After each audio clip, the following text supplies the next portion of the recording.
அமல் கார்த்திகை தீபத்திற்கு விழாவின் போது மகாதீபம் மற்றும் பரணி தீபத் திருவிழா மற்றும் சித்ரா பௌர்ணமி அன்று 30 லட்சத்திற்கும் அதிகமான பக்தர்கள் கிரிவலம் செல்கின்றனர்.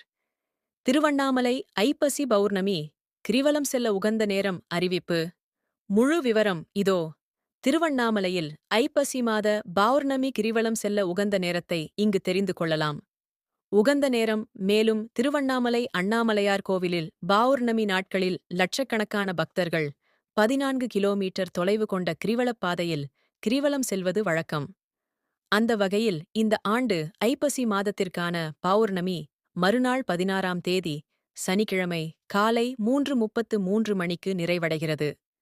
இதனால் நவம்பர் 15ஆம் தேதி இரவு 11 கிரிவலம் செல்ல உகந்த நேரம். இந்த செய்தி உங்களுக்கு பயனுள்ளதாக இருக்கும் நாங்கள் நம்புகிறோம்.